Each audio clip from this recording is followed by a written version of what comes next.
Ada satu nama yang selama ini jarang mendapatkan sorotan besar di klub semewah Real Madrid. Padahal mengikuti atau tidak Real Madrid, seharusnya dia tetap menjadi sorotan. Dia itu jantung permainan. Dia pemain yang lari dan terus menutup ruang. Dia juga yang bantu nyerang sampai kadang bikin gol yang gak masuk akal. Tapi anehnya setelah pertandingan selesai, yang dibahas media selalu bukan namanya. Apa karena Valverde terlalu sempurna sampai gak ada drama yang bisa dijual? Atau justru karena gaya mainnya yang diam-diam mematikan, bikin dia gak menarik buat media? Mungkin banyak orang yang tidak sadar kalau Valverde ada pemain memiliki paket lengkap. Mungkin dia tidak terlalu menarik perhatian banyak orang. Tapi secara tidak langsung, dia sudah menggantikan peran trio lini tengah Madrid yang sudah sirna. Modric, Kroos, dan Casemiro.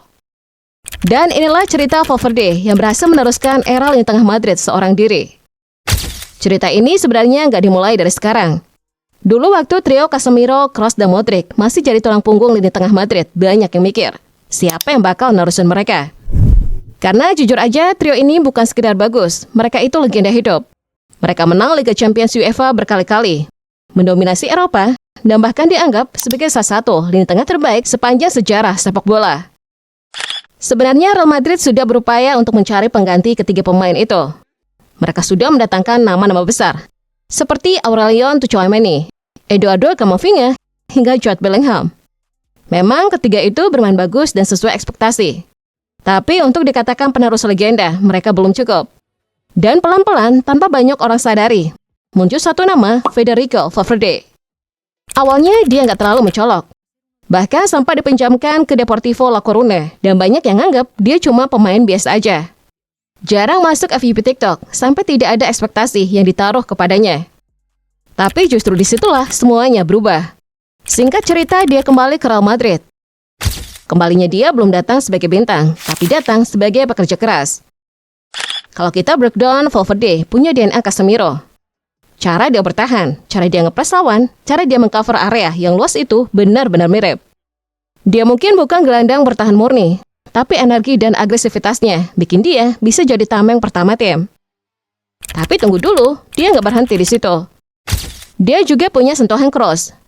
Lihat aja cara dia ngatur tempo permainan. Passingnya mungkin nggak sepresisi Kroos 100%.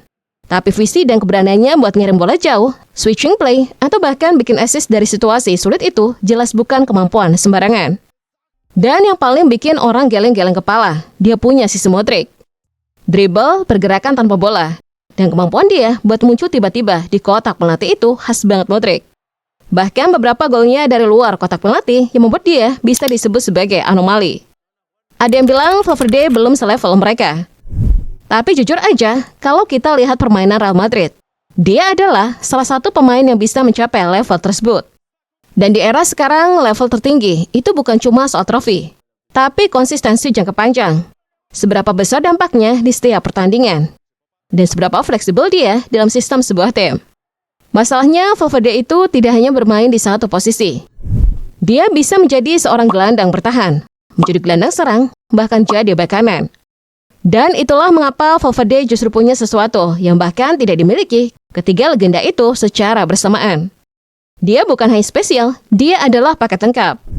Kalau dulu Casemiro dikenal sebagai tembok pertahanan, Kroos sebagai maestro distribusi bola, dan Modric sebagai otak kreatif permainan, maka Valverde adalah kombinasi dari semuanya dalam satu pemain yang sama dan dilakukan di level tertinggi bersama Real Madrid. Dia bertahan dengan agresivitas yang setara Casemiro. Dia mengalirkan bola dengan visi ala Kroos. Dan dia bergerak serta menciptakan peluang dengan kecerdasan seperti Modric. Tapi bedanya, dia bisa melakukan semuanya dalam satu pertandingan. Sekarang coba lihat bagaimana dia bermain. Dia bukan tipe pemain yang nunggu bola datang. Dia bisa menciptakan momen. Dia mendorong tempo, dia memaksa pertandingan bergerak sesuai ritme yang dia mau. Lihatlah bagaimana Valverde jika mencetak gol. Selalu saja golnya dicetak dengan cara yang tidak wajar. Bahkan kadang golnya bisa FYP 1 minggu setelah pertandingan usai. Tapi di klub sebesar Real Madrid, di mana setiap pertandingan adalah tekanan, setiap kesalahan diperbesar, dan setiap pemain dituntut sempurna. Dan dia tetap tampil, bahkan sering jadi pemain yang paling bisa diandalkan. Jadi kalau masih ada yang bilang dia belum selevel ketiga legenda itu, mungkin kita harus mulai bertanya. Kamu fans Real Madrid yang hanya nonton dari highlights ya? Karena faktanya, Valverde bukan lagi bayangan dari Casemiro, Kroos, atau Modric. Dia adalah evolusi dari ketiganya dalam tubuhnya sendiri.